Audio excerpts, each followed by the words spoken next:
ஆண்டவராகிய இயேசு கிறிஸ்து தன்னுடைய அப்போஸ்தலனுக்கு சில காரியங்களை சொல்லி போகிற காரியம்.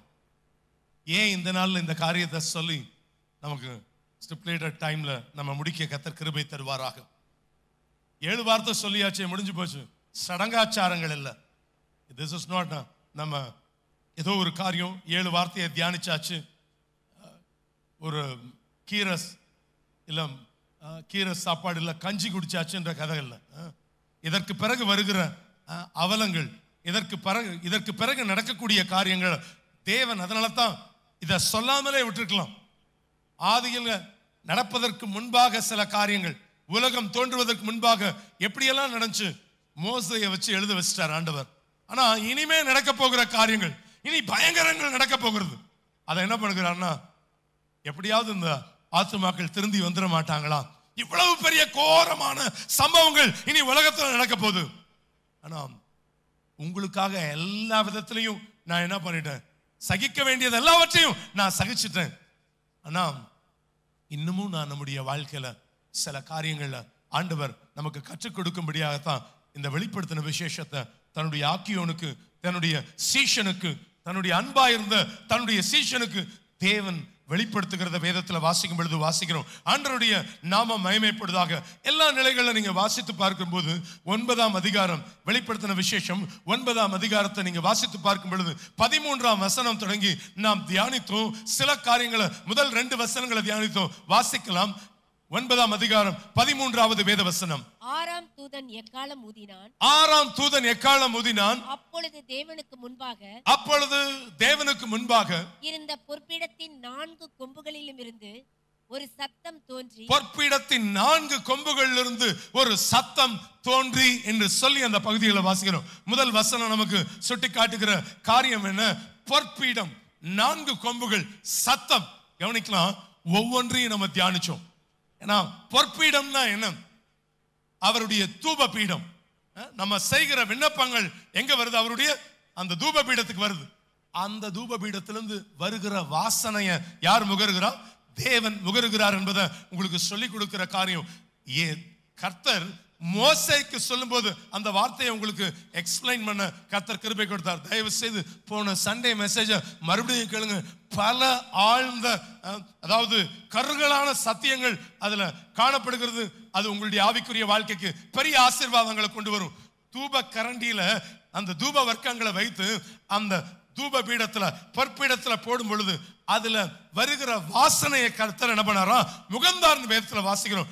பரிசுத்தவான்கள் செய்கிற விண்ணப்பங்கள்லாம் எங்க போய் விழுது? அவருடைய தூப பீடத்துல. தூப பீடத்துல 4 இருந்தா தான் அவருக்கு வாசனையா இருக்கும். அவர் அதை முகழ்கிறார்.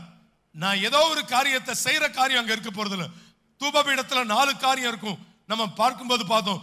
1, அந்த தூப பீடத்துல இருக்கிற நம்பர் 1, அந்த எதை நம்ம ஆசாரியன் அந்த தூப பீடத்துல போடுவான் அப்படின்னு சொன்னா 4 காரியங்களை போடணும்னு தேவன் மோசேக்கு சொல்லிக் கொடுக்கிறார்.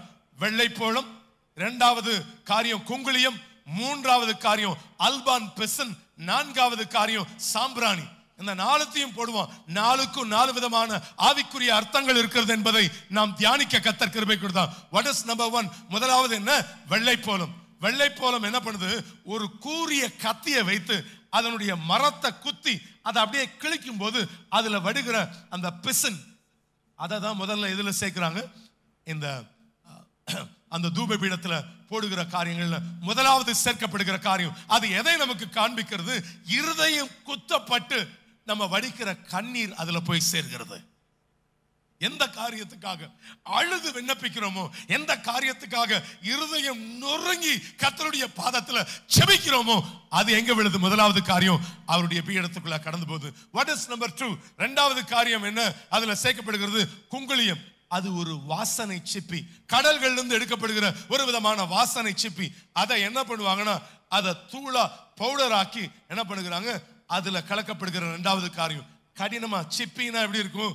இட் இஸ் ரொம்ப அதனுடைய ஓடு எப்படி இருக்கும்? ரொம்ப டஃபா இருக்கும் காரியம். அது எதை காண்பிக்குது அப்படின்னு சொன்னா போராடி ஜெபிக்கிற ஜெபம். நீர் என்னை ஆசீர்வதித்தாலுடைய நான் என்ன பண்ண மாட்டேன், விட மாட்டேன்னு போராடி ஜெபிக்கிற ஜெபம். அழுது ஜெபிக்கிற ஜெபங்கள் இரண்டாவது போராடுகிற ஜெபங்கள். ஏன்னா பொற்பீடம் ஏதோ ஒரு காரியம் அல்ல, அது ஒவ்வொன்றுமே அடையாளமாய் நமக்கு காணப்படுகிறது. That is number 2. இரண்டாவது குங்குளியம். மூன்றாவது காரியம் அல்பான் பெசன். அது என்ன பண்ணுதுன்னா, இப்படி அந்த வெள்ளை போலத்தையும் அந்த குங்குளியத்தையும் சேர்க்கிற ஒரு கலவை தான் இது, அந்த அல்பான் பெசன். அது எல்லாம் சேர்த்து என்ன பண்ணுவாங்க, ஒரு கல்கண்டு மாதிரி என்ன பண்ணுவாங்க, அதுல போடுவாங்க. பல விதங்கள்ல அது செய்யப்படுகிற காரியம். அது எதை காண்பிக்குது? மற்றவைகளை சேர்க்கிறதுக்கு அந்த அல்பான் பெசன். அல்பான் பெசன் என்பது எதற்கு அடையாளம்? மற்றவர்களுக்காக ஜெபிக்கணும். எனக்காகவே நான் அழுது ஜெபிக்கிற ஜெபங்கள் அல்ல, எனக்காகவே போராடுகிற போராட்டங்களும் அல்ல, மற்றவர்களுக்காக, சபைக்காக ஜெபிக்கணும், போதகருக்காக ஜெபிக்கணும், தேசத்துக்காக ஜெபிக்கணும், தேசங்களுக்காக ஜெபிக்கணும். தேவன் அதெல்லாம் நல்லா கவனிங்க, அது சேரும் போதுதான் அவருக்கு வாசனை தூபமா இருக்கும். எனக்கு மாத்திரமே நான் கண்ணீர் விட்டுக்கிட்டு இருந்தா அது அங்க போகாது, அங்க போகாது. இது எல்லாம் மிக்ஸ் அப். சும்மா ஆண்டவர் என்ன பண்ணல, அல்பான் பெசனை சேர்த்துக்கப்பா, குங்குளியத்தை சேர்த்துக்கன்னு எழுதி வைக்கல. மற்றவர்களுக்காக ஒவ்வொரு நாளும் 365 நாளும் நான் ஜெபிக்கிற ஜெபத்துல மற்றவர்களுக்காக நான் என்ன பண்ணணும்? ஜெபிக்கணும். சபைக்காக ஜெபிக்கணும். ஏன்னா என்னுடைய பகுதி மக்களுக்காக நான் ஜெபிக்கணும். என்னோடு பணி செய்கிறவர்களுக்காக ஜெபிக்கணும். ஜெபிக்கிறேன்னா நீ ஜெபிக்கிறியா? எங்க ஏரியாவில் இருக்கக்கூடிய ஒவ்வொரு பீப்புளையும் ஆண்டவரை எங்க ஏரியாவில் நினைவு கூறுங்கப்பா. ஒவ்வொரு நாளும் ஜெபிக்கிற ஜெபங்கள் ஆண்டவரை ரட்சித்துக் கொள்ளுங்க. ஆண்டவரை தயவாய் உடைய பாதத்துல விழுகிறோம் தகப்பன. விசுவாசிகளுக்காக ஆண்டவரை ஜெபிக்கிறோம்ப்பா. எல்லா காரியங்களும் ஒவ்வொன்றும் இன்னைக்கு நம்ம மேல விழுந்த காரியம். That is number 3. நான்காவது காரியம், இப்படி வெறும் ஜெபங்களா மாத்திரம் இருக்கக்கூடாது, சாம்பிராணி இருக்கணும். சாம்பிராணி எதை காண்பிக்குதுன்னா, அவருக்கு செலுத்துகிற துதி, அவருக்கு செலுத்துகிற ஸ்தோத்திரங்கள், அவருக்கு செலுத்துகிற துதி கன மகிமை, அதை நமக்கு என்ன பண்ணுகிறதுனா ரெப்ரசன்ட் பண்ணுகிறத வேதத்துல வாசிக்கும் பொழுது வாசிக்கிறோம். ஆண்டவருடைய நாம மகிமைப்படுவதாக. இந்த காரியங்களை தான் நம்ம தியானித்து வந்தோம். ஆண்டவருடைய நாம மகிமைப்படுவதாக. இப்படி ஆரம்பித்த காரியங்கள் என்ன நடக்குது? 6ஆம் தூதன் எக்காலம் ஊதி தேவனுக்கு முன்பாக இருக்கிற பொற்பீடத்தின் 4 கொம்புகள் இருந்து ஒரு சத்தம் தோன்றுகிறது. எக்காலத்தை பிடித்திருக்கிற 6ஆம் தூதனை நோக்கி, ஐப்பிராத் என்னும் பெரிய நதி அண்டையிலே கட்டப்பட்டிருக்கிற 4 தூதர்களை அவிழ்த்து விடு என்று சொல்ல கேட்டேன். அங்கு சுட்டி காட்டுகிற காரியம் என்னன்னா, தேவனுக்கு முன்பாக இருக்கிற பொற்பீடத்தின் 4 கொம்புகள் இருந்து ஒரு சத்தம். அது யார் சத்தம்? அது அதற்குரிய விளக்கங்கள்லாம் கடந்த வாரத்துல பார்த்தோம். அது தேவகுமாரனாகிய இயேசு கிறிஸ்துவினுடைய சத்தம். அவர் சொல்லுகிற காரியம் என்ன? 6ஆம் தூதனை நோக்கி அவர் சொல்கிறார், ஐப்பிராத்து என்னும் நதி அண்டையில, பெரிய நதி அண்டையில கட்டப்பட்டிருக்கிற 4 தூதர்களை என்ன பண்ணுவீங்க? அவிழ்த்து விடு. அந்த நதியை குறிச்ச விளக்கங்கள் பரிசுத்தாவியானவரை ஒப்பிட்டு நம்ம சொல்லப்பட்ட சத்தியங்களை நீங்க தியானித்து பாருங்க. அது உங்களுக்கு ஆசீர்வாதமாக இருக்கும். இங்க நமக்கு இந்த ஐப்பிராத்து நதியை முதலாவது எங்க வாசிக்கிறோம்? ஆதியாகமத்தில் வாசிக்கும் பொழுது வாசிக்கிறோம். 2:14 வாசிக்கும் போது 4ஆம் ஆற்றுக்கு என்ன பெயர் கொடுக்கப்பட்டிருக்குது? ஐப்பிராத்து என்று கொடுக்கப்பட்டிருக்கிறது. ஏன் அந்த இடத்தை ஸ்பெசிஃபை பண்ணி வேதத்துல போடப்பட்டிருக்கிறது? ஏதேன் தோட்டம், இதை சுற்றி உள்ள பகுதியில் தான் என்ன பண்ணணும்? இருக்க வேண்டும். அதாவது இங்குத்தான் முதலாவது என்ன வந்தது? மனிதன் மூலமாக பாவம் இந்த உலகத்துல பிரவேசிக்கிறத பார்க்கும் பொழுது பார்க்கிறோம். முதலாவது கொலையும் எங்கதான் நடக்குது? அந்த ஐப்பிராத்து நதி பக்கத்துல தான் நடக்கிற காரியம். That's number 2. முதலாவது யுத்தமும் அங்கதான் நடைபெற்றது. இங்கத்தான் ஜலப்பிரளயமும் என்ன பண்ணுது? வந்த இடங்கள். பூமி முழுமையாக அது பரவியதாக பார்க்கிறோம். மாத்திரமல்ல, இங்குதான் பாபேல் கோபுரம் கட்டப்பட்டது. பாபிலோனியர்களால சிறை பிடிக்கப்பட்டு இஸ்ரவேலர்கள் இங்குதான் என்ன பண்ணப்பட்டார்களா? கொண்டு வரப்பட்டார்கள் பார்க்கும் பொழுது பார்க்கிறோம். இன்னொரு காரியம், பாபிலோன் தான் விக்கிரக வணக்கத்தின் ஊற்றாக அது காணப்பட்டது. மகா உபத்திரவ காலத்தில் இங்குதான் பாவம் அலை என காணப்படுகிறதாக பார்க்கும் பொழுது பார்க்கிறோம். இந்த ஐப்பிராத்து 1900 மைல் கொண்ட நீளமான ஒரு ஐப்பிராத்து நதி. நம்ம ஊர்ல கிலோமீட்டர்னு சொல்றதா 3000 கிலோமீட்டர் ஓடக்கூடிய நதி இந்த நதி. இது பாபிலோனில அது ஒரு இடத்துல, அதாவது இது இந்த இடத்தை நம்ம பார்க்கும்போது இன்றைக்கு இந்த ஐப்பிராத்து கிழக்கு துருக்கியில் ஆரம்பிச்சு அப்படியே சிரியா, ஈராக், அரேபியாவின் ஒரு பகுதிக்கு வந்து பெர்சிய கடல்ல வந்து விழுகிறதாக பார்க்கும் பொழுது பார்க்கிற காரியம் அதான். இந்த காரியம் இது எல்லா நிலைகள் அந்த இடத்துல தான் ஒரு பெரிய கோபுரத்தை கட்டணும்னு யார் பிளான் பண்றா? அந்த இடத்துல நிம்ரோத்னு ஒரு மன்னன் பிளான் பண்ணுகிறத பார்க்கிறோம். ஹிஸ்டாரிக்கலா நீங்க வாசித்து பார்க்கும் பொழுது, வரலாற்று புஸ்தகங்களை நீங்க வாசித்து பார்ப்பீங்கன்னா, நிம்ரோத்துக்கு இன்னொரு பெயர் இருக்குது, கில்காமேஷ். மெசபதோமியா பகுதியை அரசாண்ட அந்த மனிதன் அவர் தான். நாகரிகம் தோன்றியதும் இந்த ஐப்பிராத்து பக்கத்துல தான். விக்கிரக ஆராதனை முதலில் வந்ததும் இந்த இடத்துல தான். அந்த இடத்துல தான் பாபேல் கோபுரத்தை கட்டி புகழ் உண்டாக்க வேண்டும் என்று ஜனங்கள் நினைத்தார்கள். அந்த இடத்துக்கு இன்னொரு பேரும் இருக்குது. பாபேல் அப்படின்னா என்ன அர்த்தம்? தாறுமாறுன்னு அர்த்தம். அப்படிப்பட்ட காரியங்கள் சமீபத்தில் சதாம் ஹுசேன் ஆண்ட அந்த தேசம், இந்த பாபிலோன் என்கிற தேசம் என்று சொல்லப்படுகிற பகுதி, அந்த குறிப்பிட்ட பகுதியில் என்று பலவிதமான காரியங்கள் சொல்லப்படுது. பாபேல் என்பது மாறி எல்லா நல்ல பாக்தாத் என்ற பெயரில் இன்றைக்கும் அது ஈராக் தேசத்தின் தலைநகராக அது காணப்படுகிறது. எனக்கு அருமையான தேவ ஜனமே, அது இன்னைக்கும் நீங்க பாத்தீங்கன்னா ஒரு குழப்பம் நிறைந்த ஒரு பகுதியாக காணப்படுகிறது. நாம் இந்த இடத்துல இருந்து தான் இயேசு கிறிஸ்து ஒரு வேர்ட் சொல்றாரு. என்ன சொல்றாரு அப்படின்னு சொன்னா, 4 தூதர்கள், கட்டப்பட்டிருக்கிற 4 தூதர்கள் என்ன பண்ணுங்க, அவிழ்த்து விடுன்னு சொல்லுகிறத வேதத்துல வாசிக்கும் பொழுது வாசிக்கிறோம். தேவதூதர்கள் கட்டி வைக்கப்பட்டிருக்கிறத பார்க்கிறோம். இந்த தேவதூதர்கள் என்ன பண்ணப்பட்டிருக்காங்க? கட்டி வைக்கப்பட்டிருக்காங்க. அப்படின்னா என்ன அர்த்தம்? நல்ல தேவதூதர்கள் இல்ல.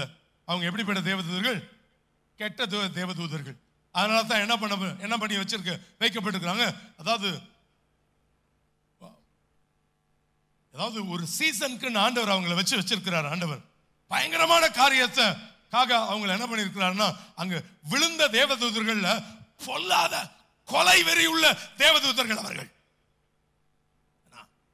இவங்க கையில சிக்கிக்காதன்னு சொல்லிதான், எப்பா உனக்காக எல்லாத்தையும் நான் செஞ்சு முடிச்சிட்டேன் ஐசக், கொஞ்சம் உனக்கு இருக்கிற ஜீவிய காலம் எவ்வளவு வருஷம் இல்லை, ஆனா நீ ஜாக்கிரதையா இருன்னு என்ன பண்றாரு சொல்றாரு. இந்த தேவதூதர்கள் கையில என்ன பண்ணிடக்கூடாது, அந்த கடூரமாக இருக்கும். அவ்வளவு அவலமான நிலைமைக்குள்ளாக என்ன பண்ணுவாங்கன்னா தேசத்தை கொண்டு போவார்கள். இன்னும் அந்த பகுதியில் நீங்க வாசித்து பார்ப்பீங்க அப்படின்னு சொன்னா, அதாவது உதாரணத்துக்கு சொல்லுங்க, 200 கோடி பேர் அப்படியே சாவாங்க. 3ல் 1 பகுதி. இந்த பகுதியை நீங்க வாசித்து பாருங்க.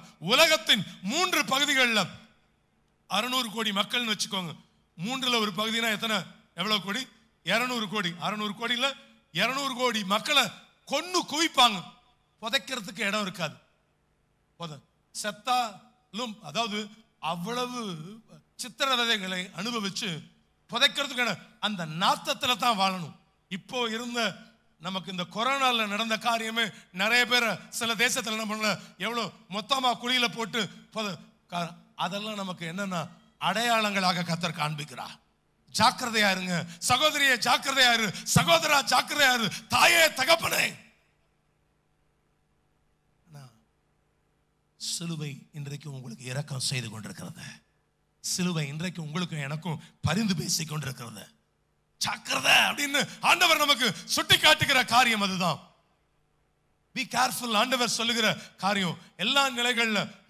ஆண்டவருடைய மகா உபத்திரவ காலம் 24 மூப்பர் பகுதியிலிருந்து ஒருத்தர் ஓடி வந்து ஐயோ ஐயோ ஐயோ அப்படின்னு கத்துறோம். ஏன்னா இனி வாழ்வது நம்மளால என்ன பண்ண முடியாதப்பா, நம்மளால என்ன பண்ண முடியல, கதறுகிற காட்சியை தான் இந்த பகுதியில் நாம் வாசிக்கும் போது வாசிக்கிறோம். இந்த பகுதி நமக்கு எச்சரிக்கிற காரியம் என்ன அப்படின்னு சொன்னா 15ஆம் வசனத்தை வாசிங்க. அப்பொழுது மனுஷரில் 1/3 பங்கை கொள்ளும்படிக்கு 1 மணி நேரத்திற்கு, நல்லா கவனிங்க, இவங்க கையில எவ்வளவு நேரம் கொடுக்கப்படுது பாருங்க. 1 மணி நேரத்துக்கும், ஒரு நாளுக்கும், ஒரு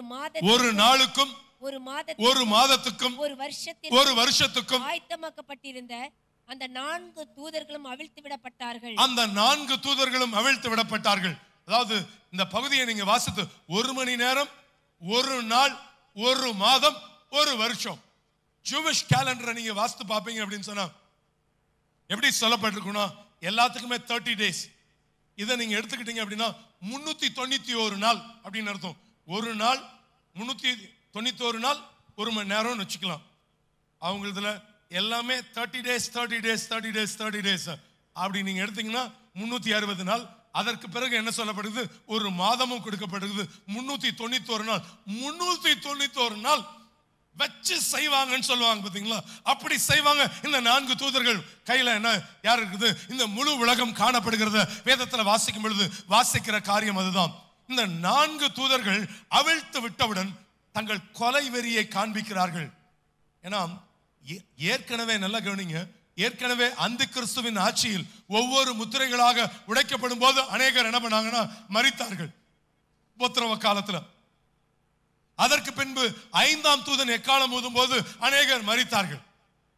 அதனால தான் மிச்சம் ஒரு அதை தான் சொல்லும்போது சொன்னேன், ஒரு 600 கோடி மக்கள் இருக்கிறார்கள் வைத்துக் கொள்வோம். 600 கோடியில 4 துஷ்ட தேவதைகள் கொலை வெறி, அதாவது கொலை வெறி, கொலையின் ஆவி தாண்டவம் ஆடி 200 பேரை கொன்று குவிப்பார்கள். 1/3 பங்கு என்று வைத்துக் கொண்டால் 200 கோடி மக்கள் கொடூரமாக கொல்லப்படுவார்கள். பூமியில மறுபடியும் சொல்லுகிறேன், பூமியில 200 கோடி மக்கள் செத்து கிடக்கிறார்கள் வைத்துக் கொள்வோம். அவர்கள் எடுத்து புதைக்க முடியாது, அவங்களை எடுத்து புதைக்க முடியாது. எல்லாம் எப்படி இருக்கும்னா நாரி போகும். அந்த எல்லாமே எப்படி இருக்கும்னா நாரி போகும். நாம் இந்த நாட்கள்ல ஒரு காரியத்தை கத்த சொல்கிறார், இருதயத்தை கடினப்படுத்தக்கூடாது. இந்த நம்முடைய இருதயத்தை கடினப்படுத்தக்கூடாது. அடிக்கடி நான் அந்த வார்த்தையை பாஸ்டர் இந்த இடத்துல இருந்து சில வேளையில டேஷ் சொல்லிட்டு போயிடுவாங்க. அடிக்கடி கடிந்து கொள்ளப்பட்டும் தன் இருதயத்தை கடினப்படுத்துகிறவன் சகாயமின்றி அப்படின்னு சொல்லுவாங்க. வேதம் அதெல்லாம் நம்ம சொல்லி என்ன பண்ணுதுன்னா எச்சரிக்குது. நமக்கு இது பக்கத்துல தட்டி சொல்லுங்க, இன்னைக்கு சிலுவையின் செய்தி நமக்கு எச்சரிப்பின் செய்தி. பார்வோன் தான் இருதயத்தை கடினப்படுத்திக்கிட்டே இருந்தான். தலைப்பிள்ளை சங்காரம் ஏற்பட்டது. அன்னைக்கு எத்தனை வாதைகள் இருந்துச்சு? 10 வாதைகள். ஆனா இங்க மகா உபத்திரவ காலத்துல எத்தனை வாதைகள்? 21 வாதைகள். முதல்ல 7 முத்திரை உடைக்கப்பட்டாச்சு. அடுத்தது 7 எக்காலத்துல 6வது எக்காலத்துல இருக்கும். இன்னும் 7வது எக்காலம் அடுத்த அதிகாரத்துல வந்து அதற்கு பிறகு என்ன நடக்கும் அப்படின்னு சொன்னா, வாட் இஸ் நம்பர் 7? அடுத்த காரியம், அடுத்த 7 என்ன அப்படின்னு சொன்னா, கோபாக்கினை கலசங்கள் ஊற்றப்படும். இந்த காரியங்கள்லாம் நம்ம பார்க்கும் பொழுது பார்க்கிற காரியம் அது. ஆண்டவருடைய நாம மகிமைப்படுவதாக. எபேசியர் 6:12 வாசிக்கும் பொழுது வாசிக்கிற காரியம் என்ன? ஏனெனில் மாம்சத்தோடும் இரத்தத்தோடும் அல்ல, துரைத்தனங்களோடும் அதிகாரங்களோடும் பிரபஞ்சத்தின் அந்தகார லோகாதிபதிகளோடும் வானமளத்துக்கிற பொல்லாத ஆவிகளின் சேனைகளோடும் நமக்கு என்ன உண்டு? பாராட்டம் உண்டு. அதனால இந்த நாளையும் எடுத்து செய்றவங்க தான், அதாவது துரைத்தனங்கள், அதிகாரங்கள், பிரபஞ்சத்தின் அந்தகார லோகாதிபதி, வானமடுத்துக்கிற பொல்லாத ஆவிகளின் சேனை, இவங்க எல்லாத்தையும் இழுத்துட்டு வருகிறத பார்ப்போம். அதாவது நல்லா கவனிங்க, இவர்கள் விடுதலையாக கூடிய கொஞ்ச நேரம் தான் சொன்னேன், 391 நாள், அவ்வளவுதான். அவங்க அது வரைக்கும் என்ன பண்ண, இவ்வளவு நேரமும் இப்பயும் எப்படிதான் இருக்கிறாங்க? கட்டி வைக்கப்பட்டிருக்கிறார்கள். அவங்க விடுதலையாக்கப்படுகிற நேரம் அந்த கிறிஸ்துவனுடைய ஆட்சியில் தான். இந்த 4 தேவதூதர்கள் யார்? தேவ பிள்ளைகளுக்கு விரோதமாக யுத்தம் செய்கிற 4 பகுதிகளாக நாம் வேதத்துல பார்க்கும் பொழுது பார்க்கிறோம். ஆண்டவருடைய நாம மகிமைப்படுவதாக. எல்லா நிலைகளும் நாம ஒவ்வொரு முறையும் பார்வன் தன் இருதயத்தை கடினப்படுத்தி கொண்டே காணப்படுது போல நாமும் காணப்படக்கூடாது. பிரியமானவர்களே, இங்க வார்த்தை நமக்கு சொல்லப்படுகிற காரியம், நாம் ஜாக்கிரதையாக இருப்பது அவசியம். இன்னைக்கு இந்த நாட்கள்ல உங்களையும் என்னையும் தேவன் எச்சரிக்கிற காரியம் அதுதான். 16வது வசனத்தை வாசிங்க. குதிரை சேனைகளாகிய ராணுவங்களின் தொகை 20 கோடியா இருந்தது. குதிரை சேனைகளாகிய ராணுவங்களின் தொகை 20 கோடியாக இருந்தது. அவைகளின் தொகையை சொல்ல கேட்டேன். இங்க வாசிக்கும் போது வாசிக்கிறோம், குதிரை சேனைகளை கூட்டிட்டு வரோம். யாரு? இந்த 4 பேர் தங்களுடைய ஆர்மியை எடுத்துட்டு வராங்க. இவர்கள் கமாண்டர்ஸ். என்ன செய்யறாங்க அப்படின்னு சொன்னா, இவர்களுக்கு கீழே இருக்கக்கூடிய 20 கோடி குதிரை வீரர்களை எடுத்துட்டு வராங்க. இன்னைக்கு உலகத்துல யார்கிட்டயுமே 20 கோடி குதிரை வீரர்கள் இல்ல. கொஞ்ச காலத்துக்கு முன்பாக நீங்க நியூஸ் பேப்பர்ல வாசித்து பார்ப்பீங்க சொன்னா, சீனா என்ன சொன்னது அப்படின்னு சொன்னா, 20 கோடி காலாட்படைகளை வைத்திருக்கிறோம்னு சொன்னாங்க. ஆனா 20 கோடி இந்த குதிரை படைகள்லாம் எப்ப இருந்துச்சு? சேர சோழ பாண்டிய காலகட்டத்தில் தான் என்னப்படுது, காணப்படுது. ஆனா இப்படி இல்ல. ஆனா இவன் ஒரு ஆர்மியை கொண்டு வருகிறான். இது மனுஷனுடைய ஆர்மி இல்ல, இது பிசாசின் ஆவி, இன்னும் பாதாளத்தின் ஆவி, விழுந்து போன தேவதூதர்களின் ஆவி. எந்த வடிவத்தில் வருகிறது அப்படின்னு சொன்னா, எந்த வடிவத்தில் வருது? ஒரு குதிரை வடிவத்தில் வருகிறது.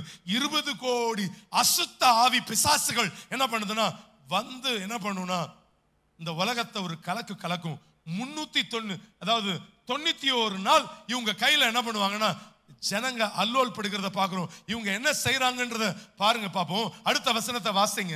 குதிரைகளையும் அவைகளின் மேல் ஏறி இருந்தவர்களையும் குதிரைகளையும் அவைகளின் மேல் ஏறி இருந்தவைகளையும் நான் தரிசனத்தில் கண்ட விதமாவது அவர்கள் அக்கினி நிறமும் நீல நிறமும் கந்தக நிறமுமான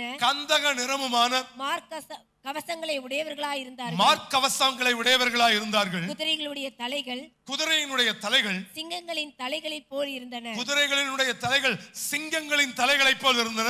அவைகளின் வாய்களிலிருந்து அக்கினியும் புகையும் கந்தகமும் புறப்பட்டன.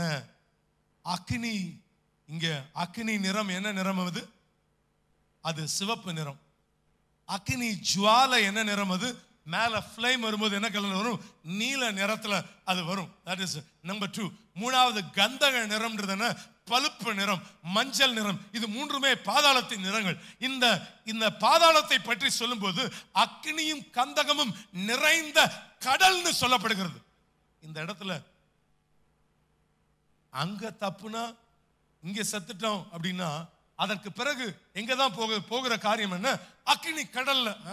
அதுல நீங்க நம்ம பீச்சில் போய் நல்லா ஒரு ஸ்விம் பண்ணலாம்னு சொல்றோம் பாத்தீங்களா, ஸ்விம்மிங். அந்த மாதிரி நீங்க அக்கினி கடல்ல ஸ்விம் பண்ணலாம்.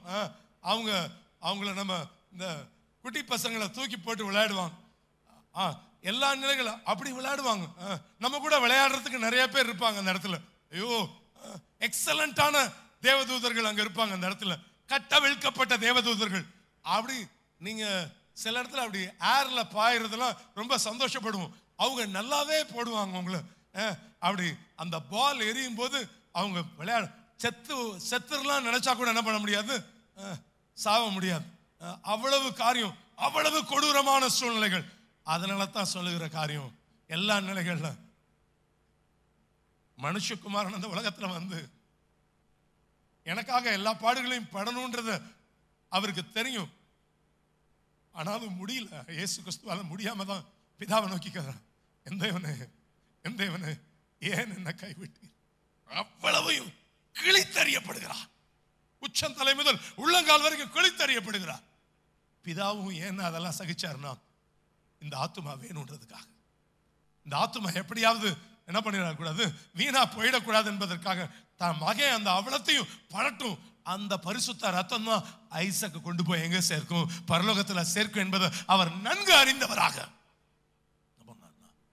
அந்த அக்னி கடல்ல பங்கடைவார்கள். அதை குறித்து நீங்க வேதத்தில் நீங்க வாசித்து பார்க்கும்போது வெளிப்படுத்தல் 21:8 வாசித்து பாருங்க. வெளிப்படுத்தல் 21:8. பயப்படுகிறவர்களும்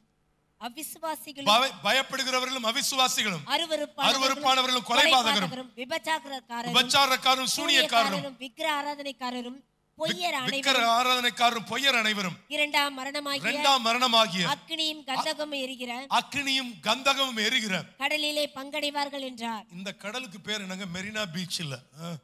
இந்த மெரினா பீச் எலியட் பீச். இது பேர் என்னன்னா அக்கினி கந்தகம் பீச். இந்த பீச் பேரு நல்லா அக்கினி கந்தகம் பீச்ல யாரெல்லாம் குளிக்க வரீங்க அப்படின்னா 2 ஆப்ஷன் இருக்கு. ஒண்ணு, அவரோடு கூட யுக யுகமாக ரொம்ப ஹை கிளாஸ்ல உட்கார்ந்து என்ன பண்ணலாம்னா சாப்பிடலாம், ரொம்ப டாப் கிளாஸ்ல சாப்பிடலாம். ஆனா இன்னொரு காரியம், அங்க அது வேற லெவல்ல இருக்கும் அந்த பகுதி. ஒரு 12 ஆண்டுகளுக்கு முன்பாக நான்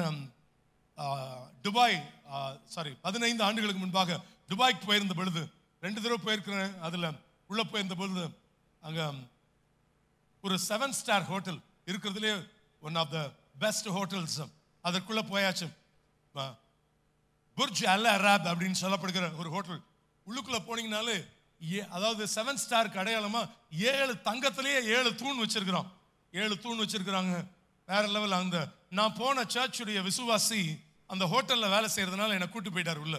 நீங்க அந்த ஹோட்டலை பாருங்கன்னு தான் கூட்டு போனேன். உள்ள கூட்டு போனாங்க. உள்ள நம்ம ஏர்போர்ட்ல இறங்குனா ரோல்ஸ் ராய் கார்ல இருந்து திரும்பி போய் விடுறதும் ரோல்ஸ் ராய் கார் தான். அந்த லெவல்ல அதற்குள்ள உள்ள போனோம். உள்ள போயாச்சு. தயவு வேண்டான்னு சொன்னேன், என்ன சொன்னாலும் கேட்கல.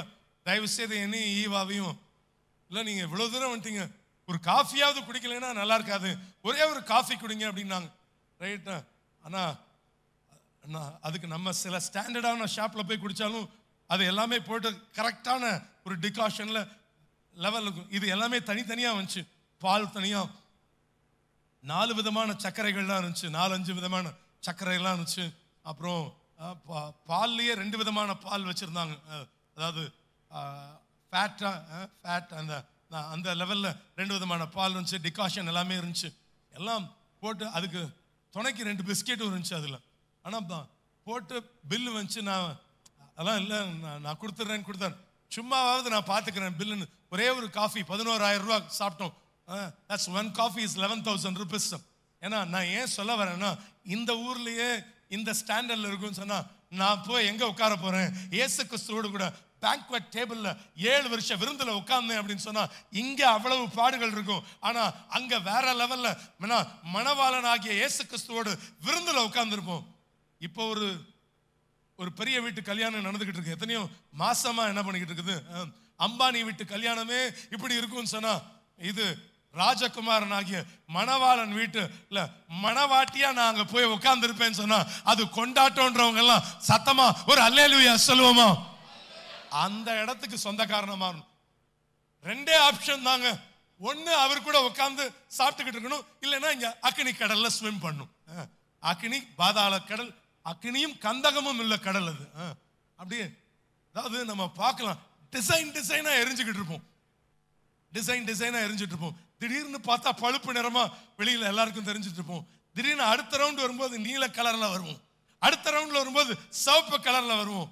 ஆனா நீங்க இங்க ஒட்டிக்கிற பெயிண்ட் இல்ல, அங்க வேற லெவல் பெயிண்ட் உங்களுக்கு போடுவாங்க. ஜாக்கிரதையாக இருப்பது மிகுந்த அவசியம் பிரியமான. பயமுறுத்துறதுக்காக சொல்லல, நடக்க போகிற ஒரு நிஜத்தை உங்களுக்கு முன்பாக நான் வைத்துக் கொண்டிருக்கிறேன். ஆண்டவருடைய நாமம் மகிமைப்படுவதாக. எல்லா நிலைகள்ல ஏன்னா வெளிப்பார்வையில ஒரு குதிரை வருவது போல இருக்கும். ஆனா அந்த முகம் எப்படி இருக்குது? எப்படி முகம்? அதுக்கு பார்க்கறதுக்கு குதிரை மாதிரி இருக்குது, முகம் பார்த்தா எப்படி இருக்குது? அது சிங்க முகம்னு அதுல நம்ம பார்க்கும் பொழுது பார்த்தோம். அவர்களுக்கு பார்த்த முகங்கள், பார்த்த அதனுடைய தலைகள் சிங்கங்களின் தலைகளை போல இருந்தது இன்னும் சொல்லப்பட்டிருக்கிற காரியம் அது.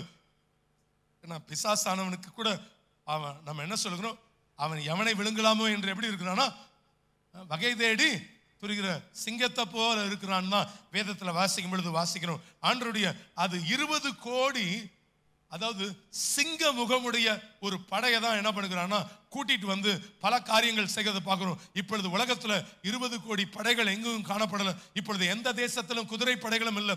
அதை தான் நம்ம பார்க்க. ஆனா அவர்களுடைய வாய்களிலிருந்து என்ன வருதான்? அக்கினி, புகை, கந்தகம், 3 மனுஷர்கள் கொல்லப்படுகிறத அந்த பகுதி நமக்கு சொல்லப்படுகிற காரியம். 18ஆம் வசனத்தை வாசிங்க. அவைகளுடைய வாய்களிலிருந்து புறப்பட்ட அக்கினி, புகை, கந்தகம் என்னும் இம்மூன்றினாலும் மனுஷரில் 3 பங்கு கொல்லப்பட்டார்கள். வாயிலிருந்து கக்குகிற விஷம், இது வாயிலிருந்து பாதாள அக்கினி, வாயில புகை, வாயில கந்தகம். சோதோம் குமாராவுக்கு நடந்ததை காட்டிலும் அதிபயங்கரமான காரியங்கள் இந்த கடைசி காலகட்டத்தில் என்ன பண்ணுமா நடக்கும்னு வேதத்துல வாசிக்கும் பொழுது வாசிக்கிறோம். கருமையான தேவ ஜனமே, அதாவது 19ஆம் வசனத்தை வாசிங்க. அந்த குதிரைகளின் வல்லமை அவைகளுடைய வாய்களிலும் வாள்களிலேயும் இருக்கிறது. அவைகளுடைய வாள்கள் பாம்புகளுக்கு ஒப்பானவைகளாயும் தலைகள் உள்ளவைகளுமாய் இருக்கிறது. அவைகளாலே சேதப்படுத்துகிறது. நல்லா கவனிங்க. அங்க ஃப்ரண்ட்லயும் ஒரு முகம், வாலும் என்னவா தான் இருக்குது, முகமா தான் காணப்படுகிறதாக வேதத்துல பார்க்கும். வாய்களில் மட்டும் விஷப்பல் அல்ல, சில பிரிவுகள் குறித்து சொல்லும்போது சொல்லுவாங்க 8 அடி விரியன் பாம்பே எப்படி இருக்குமா அப்படி இருக்கும் அப்படின்னு சொல்லுவாங்க. அதாவது ராஜ கரு நாகம்னு சொல்லப்படுகிற பயங்கரமான விஷமுடைய விரியன் பாம்பு. எல்லா காரியங்கள வாள்கள் பாம்புக்கு ஒப்பா இருந்தது. ஆண்டவர் இந்த வலு சர்ப்பத்தின் தலையத்தான் என்ன பண்ணாரா நசுக்கினார்னு வேதத்துல வாசிக்கும் பொழுது வாசிக்கிறோம். ஆனா வாளிலையும் அதுக்கு எப்படி இருக்குதா ஒரு பலன். சிலுவையில இயேசு கிறிஸ்து அதாவது இந்த வலு சர்ப்பத்தின் தலையை என்ன பண்ணாரா மிதித்தார். இந்த சர்ப்பம் அந்த கிறிஸ்துவினால விடப்பட்ட மக்களை தான் என்ன பண்ணும்னா அது வாதிக்கும். ஏன்னா தப்பிச்சு போனவங்களுக்கு இந்த காரியம் இல்லை. இந்த தேவ பிள்ளைகளை தொடுவதற்கு இதற்கு என்ன இல்லை? அதிகாரம் இல்லை. எனக்கு அருமையான தேவ ஜனமே, ஏலகிரி போயிருந்தப்போ பேர்ட்ஸ் பார்க்குள்ள போனேன். பேர்ட்ஸ் பார்க்குள்ள போயிட்டு எனக்கு ஒவ்வொரு பறவையா எடுத்து மேல வச்சுக்கிறதுல ஒரு அலாதி சந்தோஷம். வச்சிட்டு இருக்கும்போது இந்த ஓனான இவ்வளோ பெரிய ஓனான் இருந்துச்சு. உண்மையிலேயே இவ்வளோ பெருசு இல்லை, இதை விட பெருசு தான். வாலே இப்படி இப்படி நின்றுட்டு இருந்துச்சு. நீங்க ஏதாவது ஒரு வேலை சோஷியல் மீடியா பார்த்துருப்பீங்கன்னா பார்த்துருக்கலாம். அதில் அவ்வளவு அகோரமா இருந்துச்சு. அது ஒரு பொண்ணு வேற எடுத்து, சார் இது உங்க மேல இருக்கட்டுமா அப்படின்னு சொல்லுச்சு. மனசோ வேண்டான்னு சொல்லுது. என் கூட வந்திருந்த 2 பாஸ்டரும் வேண்டான்ட்டாங்க. அது முகத்தை பார்த்தாலே அவ்வளோ கொடூரமா இருந்துச்சு, வேண்டான்ட்டாங்க. நமக்கு பிரஸ்டேஜ் இஷ்யூ, மானம் போயிடக்கூடாதுன்னு என்ன பண்ணிட்டேன், ஐயோ அது வேற கொஞ்சது காதுக்குள்ள, அது அந்த அந்த அந்த அல்லோல் வேற. அதன் மத்தியில் அதற்கு பிறகு விரியன் பாம்பை கொண்டு வந்து கொடுத்தாங்க. விரியன் பாம்பு வச்சாங்க. அதை வைக்கவான்னு சொல்லிச்சு. அதனால இன்னொன்று, இதெல்லாம் எடுக்காதுன்னு நமக்கு பக்கத்துல இருந்து சொல்றதுக்கு பர்சன் இல்லை, நமக்கு பக்கத்தில் நமக்கு சொல்றதுக்கு இல்லை. அதனால அங்க தைரியமா அந்த பாம்பையும் வாங்கிட்டேன். அந்த பாம்பு வாழை என்ன பண்ணுதுன்னா, நம்மள ஒரு இருக்குது கையில வச்சிருக்கிற அந்த இவ்வளோ அடி இவ்வளோ நீள பாம்பு அப்படியே நம்மள கையை ஒரு சுட்டுது. ஸ்தோத்திரம். உள்ள அந்நிய பாஷையே போகுது. ஆட்டோமேட்டிக்கா நம்மளையும் மீறி என்ன பண்ணுது, ஆண்டவரே ஸ்தோத்திரம்ப்பா. எதையாவது நான் இந்த மாதிரி விளையாட்டுத்தனமா சில காரியங்களை செய்யும் போது செத்துறக்கூடாது ஆண்டவரே. நான் ஏதாவது ஊழியம் செய்யும் போது செத்துட்டா கூட ரொம்ப சந்தோஷம். ஆனா இப்படி அது ஒரு இருக்குச்சு பாருங்க. அப்பா எப்படா அந்த புள்ள கேட்டு வாங்குன்ற மாதிரி இருந்துச்சு. இதா வாய அப்படின்ற லெவல்ல அதுவே அவ்வளோ அகோரம்னா, இந்த 20 கோடி வந்து என்ன பண்ணுமா, முகம் சிங்க முகம் போல இருக்குது. வாள்கள்லாம் எப்படி இருக்குதுன்னா வேற லெவல்ல அது காணப்படுகிறத நம்ம பார்க்கும் பொழுது பார்க்கிறோம். எனக்கு அருமையான தேவ ஜனமே, அப்படியே நீங்க அடுத்த வசனத்தை வாசிங்க. அப்படி இருந்தும் அந்த வாதைகளால் கொல்லப்படாத மற்ற மனுஷர்கள் பேய்களையும் பொன் வெள்ளி செம்பு கல் மரம் என்பவைகளால் செய்யப்பட்டவைகளாயும் காணவும் கேட்கவும் நடக்கவும் மாட்டாதவைகளுமாயிருக்கிற விக்கிரகங்களையும் வணங்காதபடிக்கு தங்கள் கைகளின் கிரியைகளை விட்டு மனம் திரும்பவும் இல்லை. சிலர் சொல்லுகிறார்கள், என்ன சொல்றாங்கன்னா, நான் விக்கிரகங்களை வணங்கல பிரதர், சுரூபங்களை தான் என்ன பண்றோம், வணங்குறோம் அப்படின்னு சொல்றாங்க. அப்பதான் எங்களுக்கு ஒரு கான்சென்ட்ரேஷன் கிடைக்குது அப்படின்னு சொல்லுகிறார்கள். இன்னைக்கு தேவன் அனாதியா இருக்கிறாரு அப்படின்னா, நான் அப்படி அவர் என்ன பண்ண முடியல எங்களால. ஒரு கான்சென்ட் இப்படி ஒரு உருவம் இருந்தாதான் நல்லா இருக்குது. ஒரு மாதா சிலை வேணும் நமக்கு, ஒரு இயேசு சிலை வேணும், அப்பதான் எங்களால கான்சென்ட்ரேட் பண்ண முடியுதுன்னு பலர் சொல்லுகிற வழக்கணும். உங்களுக்கு தெரியாது, இயேசு சிலை பின்னாடியே எது நின்றுகிட்டு இருக்கும், சாத்தான் நின்றுகிட்டு இருக்கும். ஆனா இயேசு சிலை ஐயோ அப்படின்னா அது பக்கத்திலேயே யார் நிற்பாங்க, சாத்தான்னு நிற்பான். அதனால ஐயோ இந்த சிலை எல்லாம் எந்த சிலையும் நம்மள என்ன பண்ணாது ஒன்றும். அதனால எல்லா நிலைகள்ல இயேசு கிறிஸ்துவுக்கு பயப்படுவானே தெரியாது தவிர இந்த சிலைக்கு என்ன பண்ண மாட்டோம், அவன் பயப்பட மாட்டான். ஆண்டவருடைய நாம மகிமைப்படுதாக. ஆண்டவர் சொல்லும்போது சொன்னார், யாத்திராகமம் 24:5 மேலே வானத்திலும் கீழே பூமியிலும் பூமியின் கீழ் தண்ணீரிலும் உண்டாயிருக்கிறவர்களுக்கு ஒப்பான ஒரு சொரூபத்தை ஆகிலும் யாதொரு விக்கிரகத்தை ஆகிலும் நீ உனக்கு என்ன பண்ண வேண்டாம், உண்டாக்கவும் வேண்டாம், நீ அவைகளை நமஸ்கரிக்கவும் சேவிக்கவும் வேண்டாம். உன் தேவனாயிருக்கிற கர்த்தராகிய நான் எரிச்சல் உள்ள தேவனாயிருந்து என்னை பகைக்கிறவர்களை குறித்து பிதாக்களுடைய அக்கிரமத்தை பிள்ளைகளிடத்துல என்ன பண்ணுவேன்னா விசாரிக்கிறவராய் இருக்கிறேன்னு சொல்லி தேவன் வெறுக்கிற ஒரு பாவம் என்னன்னு சொன்னா இந்த விக்கிரக ஆராதனை. அதாவது இந்த காணவும் கேட்கவும் நடக்கவும் மாட்டாதவைகளுமா இருக்கிற விக்கிரகங்களையும் வணங்காதபடிக்கு தங்கள் கைகளின் கிரியை விட்டு அவர் என்ன பண்ணலையா, மனம் திரும்பவில்லை. இவ்வளவு நடந்தும் அந்த இடத்துல என்ன பண்ணல, ஜனங்க மனம் திரும்பவில்லை. அதற்கு அடுத்த வசனம், கடைசி வசனம் சொல்லப்பட்டிருக்கு.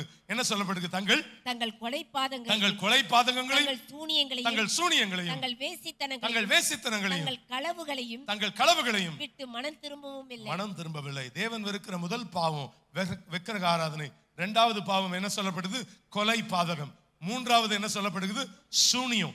நான்காவது என்ன சொல்லப்படுகிறது, வேசித்தனம். ஐந்தாவது என்ன சொல்லப்படுகிறது, களவு. மகா உபத்திரவம் இல்ல இது தாண்டவமானும். இந்த மகா உபத்திரவத்துல அதாவது மருந்துகள் அதிகமாக உபயோகப்படுத்துகிற ஒரு காலமாகவும் என்ன பண்ணுவோம்னா அந்த காலங்கள் இருக்கும்னு சொல்லப்படுகிறது. ஆனா இன்னைக்கு கர்த்தர் சிலுவை கிருபையின் வாசலை திறந்திருக்கிறார். இன்னும் சுவிசேஷம் அறிவிக்கப்படுவதற்கு வாசல்களை கர்த்தர் தந்திருக்கிறார். ஒரு நாள் நோவாவின் பேழை அடைக்கப்பட்டது போல இன்னைக்கு கிருபையின் வாசல் சீக்கிரத்தில் அடைக்கப்படும். சுவிசேஷத்தின் கதவுகளும் என்ன பண்ணப்படும்? அடைக்கப்படும். பிரியமானவர்களே, கர்த்தருடைய பரிசுத்தவான்கள் எடுத்துக்கொள்ளப்படுவார்கள். அவர் வருகையில் கைவிடப்படுகிறவர்களுக்கு ஐயோ. எனக்கு அருமையான தேவ ஜனமே, கப்பர்நகூமிலே இயேசு கிறிஸ்து எவ்வளவோ பிரசங்கித்தார், எவ்வளவோ அற்புதங்களை செய்தார். ஜனங்கள் என்ன பண்ணல? மனம் திரும்பவே இல்லை. எனக்கு அருமையான தேவ ஜனமே, உன் தேவனை சந்திக்க ஆயத்தப்படு. பரிசுத்தமாய் இருக்கிறவன் இன்னும் பரிசுத்தமாகட்டும். ஆண்டவருடைய நாமம் மகிமைப்படுவதாக. கிருபையின் நாட்கள்ல நம்முடைய பாவங்களை நினைத்து அப்பா பிதாவே என்று கதறி அழுது உபவாசித்து பரிசுத்தப்படுதலை தேவ பக்தியோடு பூர்ணப்படுத்திக் கொள்ளும் போது கர்த்தரை நாம் மகிழ்ச்சியோடு சந்திப்போம். கர்த்தராகிய இயேசு கிறிஸ்துவே வாரும் என்று அவருக்கு எதிர்கொண்டு போவதற்கு ஆயத்தப்படுவோம். மகிமையின் மேல் மகிமை அடைந்து நாம் மறுரூபமாகப்படுவதற்கு ஒப்புக் கொடுக்கப்படுவோம். ஆண்டவருடைய நாமம் மகிமைப்படுவதாக. கர்த்தருடைய வார்த்தைகளின் மூலமாக கர்த்தர் நம்மோடு கூட பேசும்போது அவருடைய வார்த்தைக்கு கீழ்ப்படிய நாம் எதிர்பார்க்கப்படுகிறோம். அதான் வேதவசனம் சொல்லப்படுகிறது. எப்போதெல்லாம் தேவ வார்த்தைக்கு கீழ்ப்படியாமல் போகிறோமோ அப்பொழுது பொய்யான காரியங்களுக்கு நம்முடைய வாழ்க்கையில் இடம் கொடுக்கிறவர்களாகவும் பொய்யை நம்புகிறவர்களாகவும் மாறி போய் விடுகிறோம். எனக்கு அருமையான தேவ ஜனமே, ஹல்லேலூயா, ஸ்தோத்திரிக்கிறோம். கர்த்தருடைய வேதம் குறைவற்றதும் ஆத்துமாவை உயிர்ப்பிக்கிறதுமா இருக்கிறது. கர்த்தருடைய சாட்சி அது சத்தியமும் பேதையை ஞானியாக்குகிறதுமா இருக்கிறது. ஆண்டவருடைய நாம மகிமைப்படுவதாக. Let we all stand together. எழும்பி நிற்கலாமா? ஹல்லேலூயா, ஸ்தோத்திரிக்கிறோம். ஆண்டவருடைய நாம மகிமைப்படுவதாக. உள்ளத்தின் ஆழத்துல பிதாவை நோக்கி பார்ப்போம். சிலுவை நமக்கு எல்லா நிலைகளில் அற்புதங்களை கொண்டு வருகிறது. ஆண்டவருடைய நாம மகிமைப்படுவதாக. ஆண்டவரே, என்னை ஆண்டவரே முடிய திரு சமூகத்துல ஒப்புக் கொடுக்கிறான், ஒப்புக் கொடுப்போம். ஆண்டவர் நம்மை ஆசீர்வதிப்பதற்கு என் தேவன் அவர் வல்லமை உள்ளவராக இருக்கிறார். ஒரே ஒரு விசை கைகளை உயர்த்தி ஆண்டவரை நோக்கி பார்ப்போம். ஹல்லேலூயா. கடைசியாக சகரியா அவர்கள் ஜெபித்து ஆசீர்வாதத்தை கூறி முடிப்பார்கள். ஹல்லேலூயா, ஸ்தோத்திரிக்கிறோம். ஒரே ஒரு விசை கரங்களை உயர்த்தி ஆண்டவரே, நான் எந்த விதத்திலும் கைவிடப்படக்கூடாதப்பா. என் குறைகள் குற்றங்களை மன்னிங்கப்பா. உள்ளத்தின் ஆழத்துல சொல்லுவோம். இயேசுவே உம்மருகினிலே ஆவலாய் வருகின்றே. எத்தனை பேர் ஆவலா வருவதற்கு ஆயத்தமா இருக்கிறீங்க? கைகளை உயர்த்தி சொல்லுவோமா? இயேசுவே. இன்னும் சத்தமா? இயேசு உம்மருகினே ரகதததத ஆவலா வருகின்றே. இன்னொரு விசை. இயேசு ஷதததரமம உம்மருகினிலே ஆவலா வருகின்றே. என் நேரமும் எந்தன் சுவாசம் உம்மையே துதித்திடுமே. என்னாலுமே எந்தன் வாழ்க்கை உந்தன் மகிமை பாடிடுதே. கைகளை உயர்த்தி இயேசுவே இயேசுவே இயேசு ரகதரதரே இயேசுவே இயேசுவே உம்மருகினிலே ஆவலா.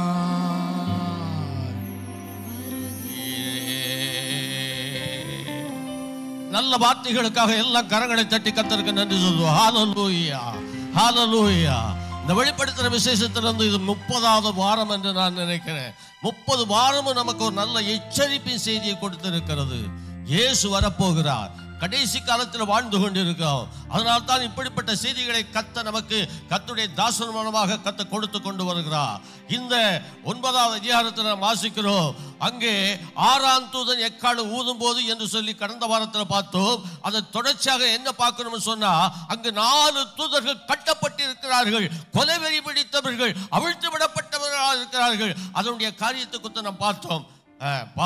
இது கடைசி காலம். எப்ப நீங்கள் நான் இயேசுடைய வருகையில் எடுத்துக்கொள்ளப்பட்ட பிறகு நடக்கக்கூடிய பயங்கரமான காரியங்கள். 1/3 பேர் சாவார்கள் சொல்லப்பட்டிருக்கிறது அந்த யுத்தத்தில், அந்த காரியத்தில். அதற்கெல்லாம் தப்பித்துக் கொள்ள வேண்டும் என்று சொன்னா, தேவன் தன்னுடைய ஒரே பேரான குமாரனை விசுவாசிக்கிற எவனும் அவன் கெட்டு போகாமல் நித்திய ஜீவனை அடையும்படிக்கு அவரை தந்தள்ளினான்னு சொல்லப்பட்டிருக்கிறது. நீங்கள் நான் நித்திய ஜீவனை பெற்றுக்கொள்ளும்படியாக இயேசு இந்த நாட்களை 2000 வருஷத்துக்கு முன்னதாக சிலுவையிலே உங்களுக்காக எனக்காக ரத்தத்தை சிந்தி மரித்தார். இயேசுவை ஏற்றுக்கொள்வோம், பாவத்தை நாம் அறிக்கிட்டு ஆண்டவருடைய சமூகத்தில் ஒப்புரவாகி பரிசுத்தமாக்கப்படுவோம் என்று சொன்னார். இப்படிப்பட்ட காரியங்களை, இப்படிப்பட்ட அழிவுகளிலிருந்து கர்த்தர் நம்மை நீக்கி விலக்கி மீட்டுக் கொள்ளுவார். எல்லாம் கர்த்தருடைய சமூகத்தில் ஜெபம் பண்ணுவோம். ஆண்டவரே உமக்கு நன்றி சொல்லுவோம். நல்ல எச்சரிப்பு வார்த்தை. ஹல்லேலூயா, ஹல்லேலூயா. எங்களை அன்பாய் அதிகமாக நேசிக்கிறதான நல்ல தகப்பனே, இந்த ஆசீர்வதிக்கப்பட்ட கர்த்தாவே, இந்த குட் ஃப்ரைடே நாளிலும் கூட 7 வார்த்தைகளை குறித்து தியானித்தோம். தொடர்ந்து இந்த வெளிப்படுத்த விசேஷத்தை வந்து அநேக காரியங்களை கற்றுக்கொள்ளக்கூடிய கிருபைகளை கர்த்தர் நாட்களை தந்திராதுக்காக நன்றி. நல்ல எச்சரிப்பின் வார்த்தையா. இனி சம்பவிக்க போகிற இவளுக்கெல்லாம் தப்பி மனுஷகுமாரனுக்கு முன்பதாக நிற்க பாத்திரவான்களாக எண்ணப்படுவதற்கு ஜெபம் பண்ணி விழித்திருங்கள் சொல்லப்பட்ட வார்த்தையின் பிரகாரமாக எங்களுக்கு ஜெபம் தவிர வேற வழியே இல்லை தகப்பனே. ஜெபித்து கர்த்தாவே நாங்கள் மாத்திரமல்ல, எங்களை சுற்றி இருக்கிறவர்களையும் கூட கர்த்தாவே இப்படிப்பட்ட அக்கினி கடலுக்கு நேராக கொண்டு போகாத அளவுக்கு ஆண்டவரே பரலோகத்தில் மணவாளனுடைய விருந்துக்கு கொண்டு போகக்கூடிய அளவுக்கு கர்த்தர் எங்களை ஆயத்தப்படுத்த இந்த நாள், இப்படிப்பட்ட நாளில் கர்த்தர் எங்களுக்கு அப்படிப்பட்ட கிருபை தரப்போது தேவனுக்கு நமக்கு நன்றி நன்றி நன்றி நன்றி சொல்கிறோம். வார்த்தை கேட்ட ஒவ்வொருவரோடு கர்த்தருடைய கரம் கிருபைட்டு வசனத்தை பேசுகிற மகனை இன்னும் ஆழத்துக்குள் கொண்டு போக இன்னும் எடுத்து பயன்படுத்த நாங்கள் அதிகமாக செபிக்கிறோம். எல்லா மகிமை உமக்கே செலுத்துகிறோம், தாழ்த்தி ஒப்பு கொடுக்கிறோம் இயேசுவின் நாமத்தில் பிதாவே, ஆமென் ஆமென். எல்லாம் சொல்லுவோமா? என் ஆத்துமாவே கர்த்தரை ஸ்தோத்திரி, என் முழுவதுமே பரிசுத்த நாமத்தை ஸ்தோத்திரி, என் ஆத்துமாவே கர்த்தரை ஸ்தோத்திரி, அவர் செய்த சாராரங்களை மறவாதே, ஆமென். பரமண்டலங்களில் இருக்கிற எங்கள் பிதாவே, உம்முடைய நாமம் பரிசுத்தப்படுவதாக, உம்முடைய ராட்சியம் வருவதாக, உம்முடைய சித்தம் பரமண்டலத்தில் செய்யப்படுகிறது போல பூமியிலேயும் செய்யப்படுவதாக. எங்களுக்கு வேண்டிய ஆகாரத்தை இன்று எங்களுக்கு தாரும். எங்கள் கடனாளிகளுக்கு நாங்கள் மன்னிக்கிறது போல எங்கள் கடன்களை எங்களுக்கு மன்னியும். எங்களை சோதனைக்கு உட்படுத்த பண்ணாமல் தீமை நின்று எங்களை ரட்சித்துக் கொள்ளும். ராட்சியமும் வல்லமையும் மகிமையும் என்றென்னைக்கு உம்முடையவைகளே, ஆமென். கர்த்தர் உன்னை ஆசீர்வதித்து உன்னை காக்க கடவர். கர்த்தர் தம்முடைய முகத்தை உன்மேல் பிரகாசிப்பிக்க பண்ணி உன்மேல் கருவியாயிருக்க கடவர். கர்த்தர் தம்முடைய முகத்தை உன்மேல் பிரசன்னமாக்கி உனக்கு சமாதானத்தை கட்டளையிடுவாராக, ஆமென் ஆமென். கர்த்தராகிய இயேசு கிறிஸ்துவின் கிருபையும் பிதாவாகிய தேவனுடைய அன்பு பரிசுத்த ஆவியானவருடைய அந்யோன்ய ஐக்கியம் காவலும் பாதுகாப்பும் பராமரிப்போம். வசனத்தை கேட்டதான் ஒருவரோடு, வசனத்தை பேசின மகனோடு இன்று சதாகாலோடு கர்த்தருடைய வரை மட்டும் இருப்பதாக, ஆமென். அல்லேலூயா சொல்லுவோமா? அல்லேலூயா அல்லேலூயா அல்லேலூயா. கர்த்தர் ஒவ்வொருவரை ஆசீர்வதிப்பாராக.